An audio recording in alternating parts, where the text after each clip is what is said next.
You unlock this door with the key of imagination. Beyond it is another dimension. A dimension of sound, a dimension of sight, a dimension of mind. You're moving into a land of both shadow and substance, of things and ideas, of mind and body.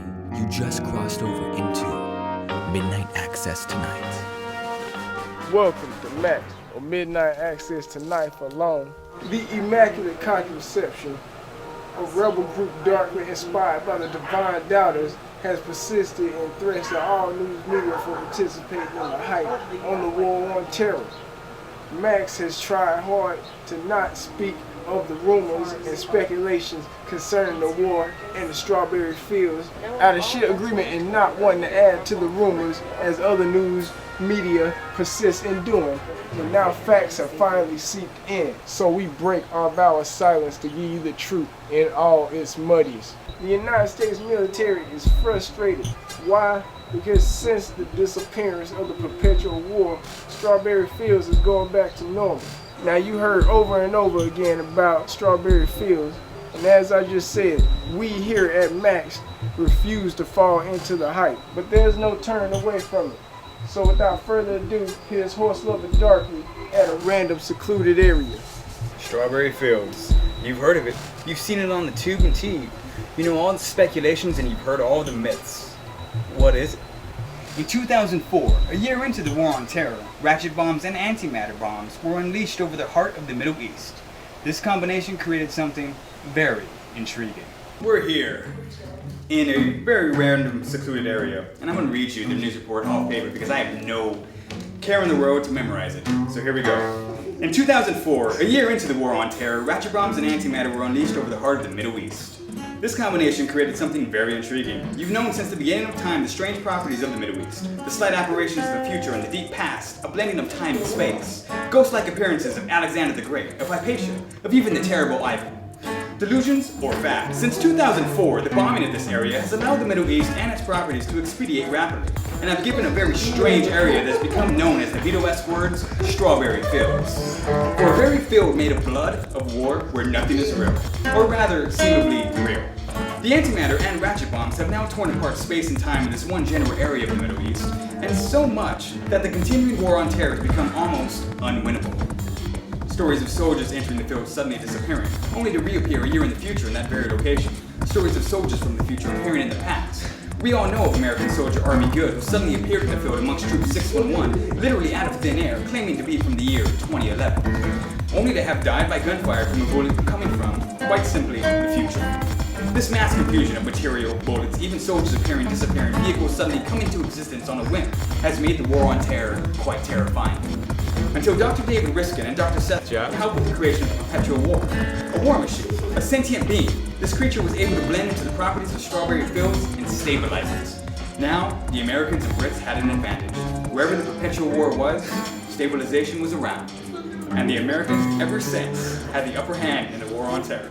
But now that the perpetual war more than likely has a heart, as discussed by Dr. David Riskin himself in an interview he did for us a few episodes back, the stabilization has disappeared. And Strawberry Fields is now, quote, back to normal, unquote. Apparently, the United States Department of Defense and Department of Censor Discern have commissioned Dr. David Riskin to create another war machine. But this time, with the inspiration of the perpetual war, he has refused. He was quoted as We interrupt your current station broadcasting for an important message. Conduct on Nevada, this is a public service announcement provided by your U.S. Department of Central Discern. Do not drink the water. I repeat, do not drink the water. The recent sewage spill in the water supply has contaminated the dihydrogen oxide with brain amoebas. I repeat, do not drink the water. There is no need to fear.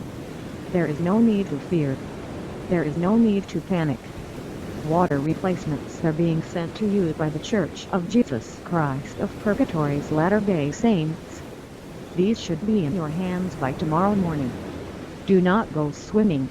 Do not take baths. Do not drink the water. Everything will be fine. Everything will be fine. Remain calm. Trusting your government. Trusting your government. The Department of Central Discern is watching. This far to get this point, and finally getting down to the number episodes, the much dismay of the misunderstanding of the number 0, We here at MAxT personally apologize for all the confusion. These new numbers and the organization of the episodes are here to stay. Now, here's an interview with astrophysicist and astronomer Abigail Hours.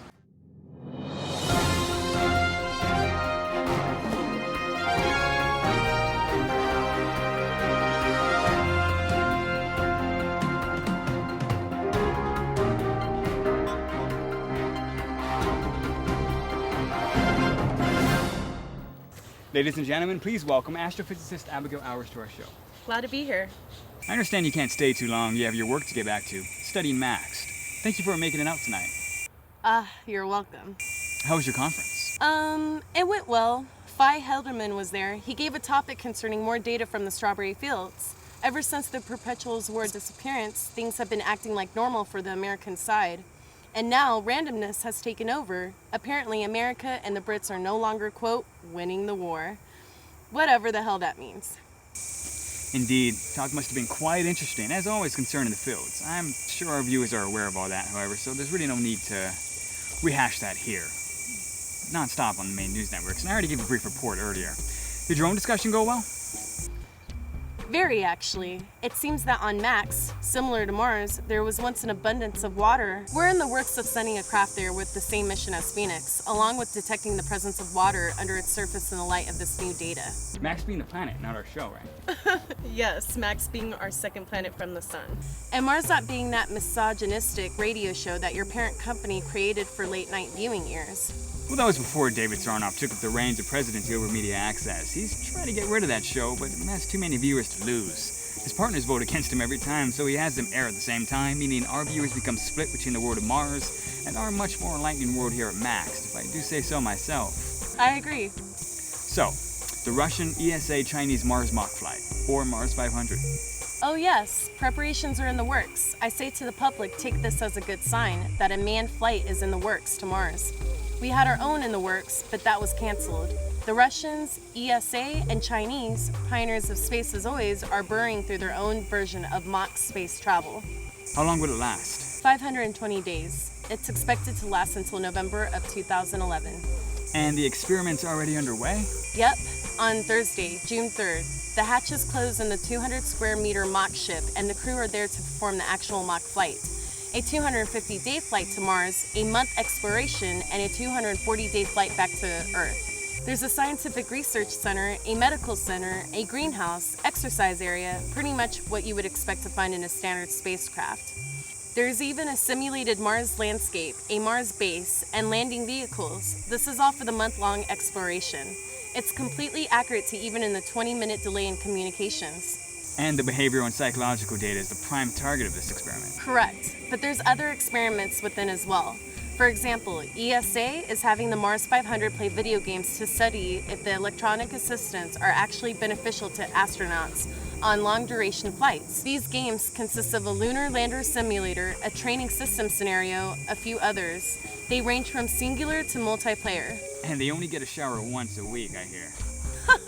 Yes, that's true. Everyone's always on about that. You don't need showers every day. It's a luxury. Every other day, 3 days at best.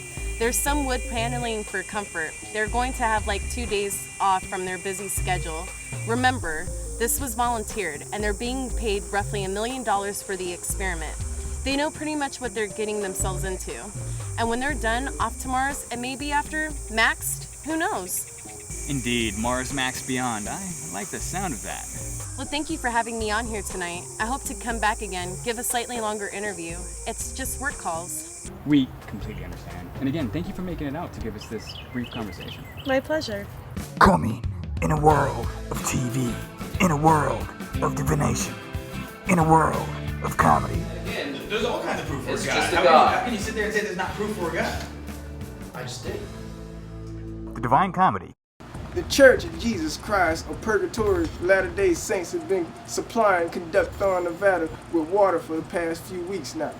Our very own David Sarnoff, president of Media Axxess, has been devoting time helping with the sewage spill over there, as well as the brain amoeba epidemic that struck in the city of Tallahassee, Nevada, as well as Papatia, Nevada. Another epidemic has been spreading, a virus of unknown origin but linked to what's happening and conduct on is slowly gripping hold in the heart of Nevada. Rumors of quarantine has been heard on every CNN and NBC ad or any other letter abbreviated news program. But without any facts to go by, we'll simply tell you that something's happening. And we don't know not what. So until we do, rather than feed into the speculation, which our other news sources are doing quite well, I might add, let's continue on with the segment promised to you last episode on SGC and Screw Attack. I present to you my segment I like to call 12 Days with Swaj III at the SGC Screw Attack Convention. Please enjoy.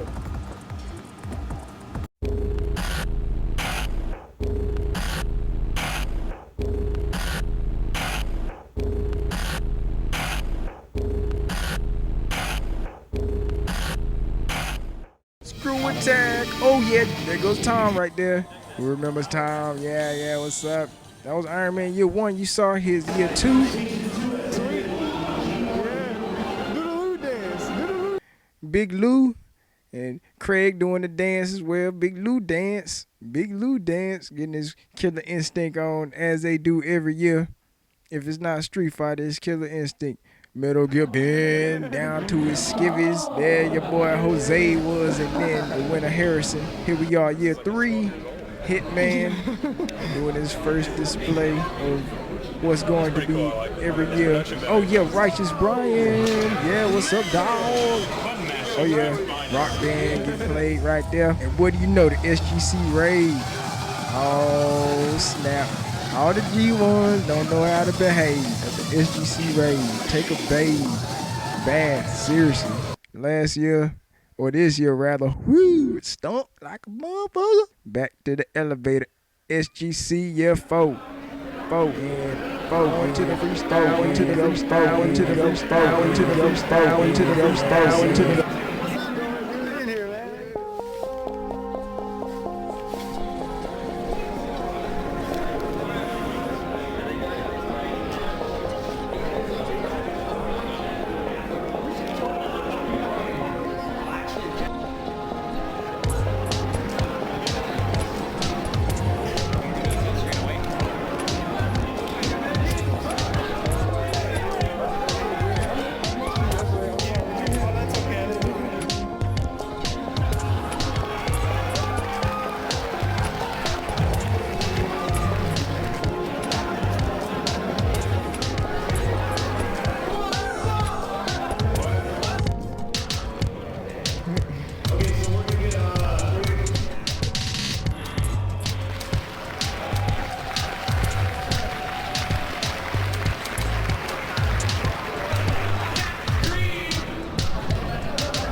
This has been Midnight Access tonight.